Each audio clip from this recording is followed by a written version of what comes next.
Hi everyone, and welcome back to the neighborhood. Today, we're taking a look at the TinHiFi P1 Max thanks to KeepHiFi. I've also got just about every other planar into the channel for review and comparison, such as the Shure S12, the RaptGo Hook X, the 7Hz Timeless, the TRN Kirin, and the newer SoundNotes and 7Hz Diaco. But who is the king? Is it the P1 Max with its 14.2mm planar magnetic driver? Let's get into it.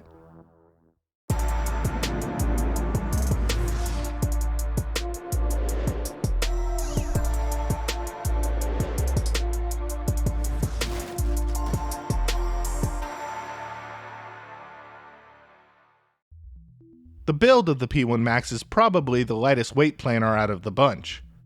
The shell is constructed almost entirely out of resin, and this makes the lightweight possible. It's mostly black and has a honeycomb pattern on its faceplate. This styling seems to be a love it or hate it scenario for people, but I quite like it myself. It utilizes a flat 2-pin connection, and its provided copper cable terminates in a pretty standard straight 3.5mm unbalanced plug. The integrated metal chin sense slider is a nice touch, and I really like this pairing of this cable with this IM in particular. I tried a number of other cables, and some introduced elements of harshness or other outcomes that I didn't nearly like as much as running this one with its stock cable. The tips included in the box are the same ones that came with the T3 Plus, which I also reviewed, and I'll place a link in the description below to that one. This included a set of all black silicones and another set of gray tips with red bores. The latter of which came affixed to this IM out of the box, and this also ended up being my favorite tip with this set as well in the end. So the package in the box matches nicely in terms of both look and sound, and I think because of this, it ends up being a real value here.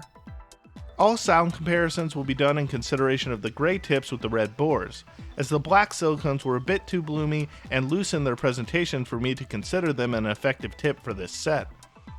One thing that I didn't like about the accessories in the box is that rather than a nice case, such as the ones that a number of other TinHiFi items have come with lately, the P1 Max just comes with a gray bag, which is fine, but not really going to get the job done in terms of protection.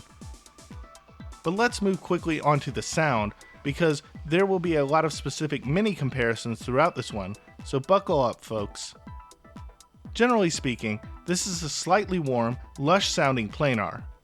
Note weight sounds somewhat heavy, and it smooths over harsher sonics to a certain extent. This will be great for a cheaper everyday carry for someone who is used to the presentation of the Meze Empyrean at home, and wants to take something similar in terms of tonality on the go with them. Timbre is affected by amplification however, as it sounds most neutral and powered by leaner and faintly bright oriented amplification such as the THX AAA 789 and the Giselli Archel Pro, but for the most part there is always at least some form of mild flavor added to the sound. On my Discord, I've been describing this presentation as sexual chocolate, and don't get me wrong, I do enjoy this flavoring, but the P1 Max is flavored, at least slightly, nevertheless. And while it does scale with amplification to a certain extent, I still enjoy the P1 Max on almost everything that I listen to it off of. It's actually because of this adaptability and its flavor that I think this will be the planar IM on the market right now, at least out of the newcomers, which will appeal to the most listeners, as it is a pleasing tonality off of just about any source, and it won't go too far beyond the neutral line to be a deal breaker for most. And while it doesn't scale as well as the Shure S12 does, its strength is also that it's not as finicky as either the S12 or the RaptGo Hook X is in terms of either its setup or its amplifier preference. TinHiFi themselves describes the P1 Max's tone as full-bodied and natural, and while I generally think that a natural tone is an unflavored one, I mostly agree with their assessment, as it's more of a hint of a flavor than a predominant one. Another way to think about this would be to say that the P1 Max is definitely grounded in TinHiFi's new house sound.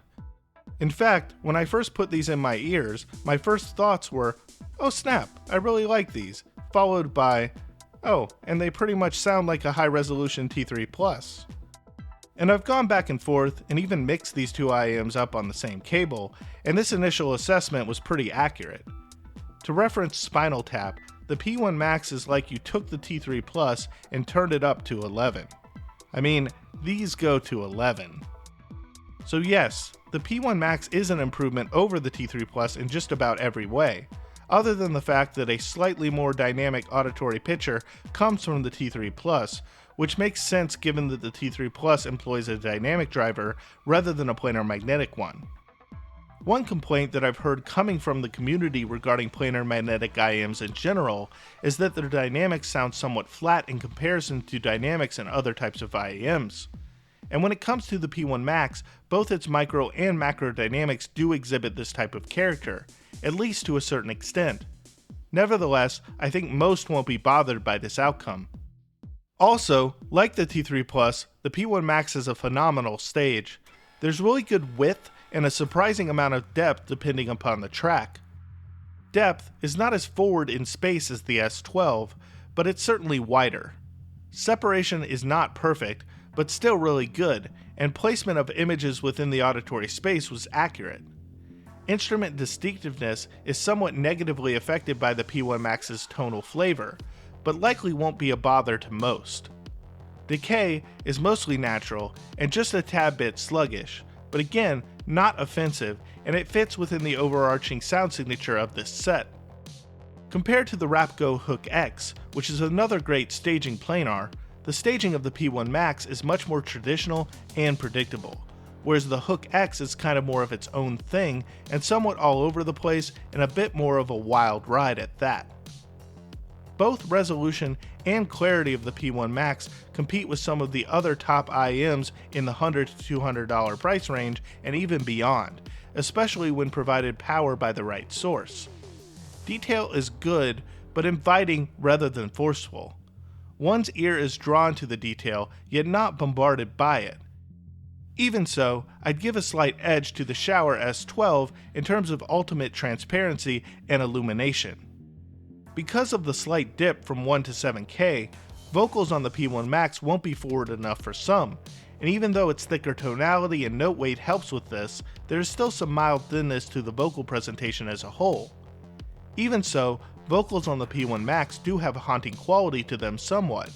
The song Wee Hour Blues by Chuck Berry depicts this outcome quite well with the P1 Max.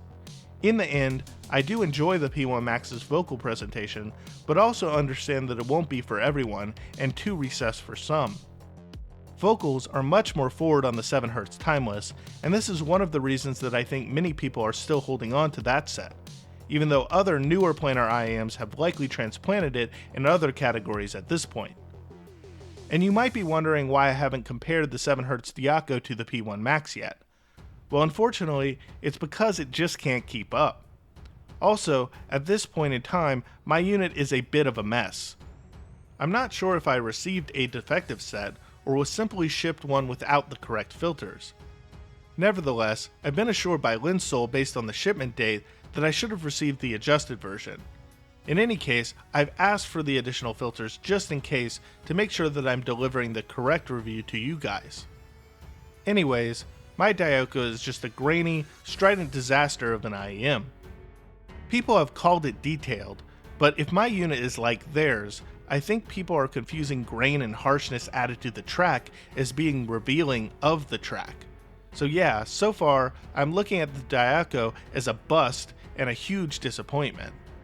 I will do a full review eventually, but that will be after the adjusted filters show up. But back to the P1 Max for now. In terms of the rest of the sound profile, the P1 Max comes across as a mild W, with more low-end and top-end emphasis than prominence in the mid-range. But despite this pattern, the P1 Max sounds mostly even throughout to the ear overall. The bass goes fairly deep, notwithstanding some late roll-off into the sub-bass. It presents with enough bass to perform well with virtually any genre.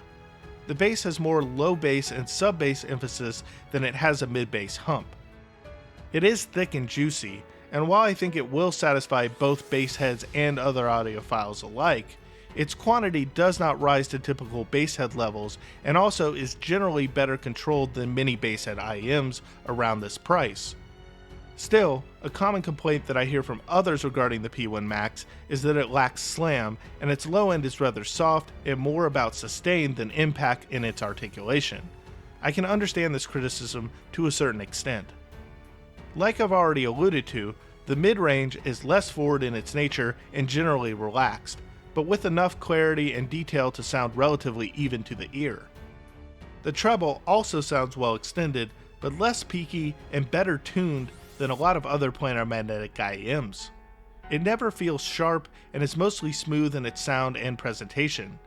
As a result, air is limited, but articulation up top is still well executed.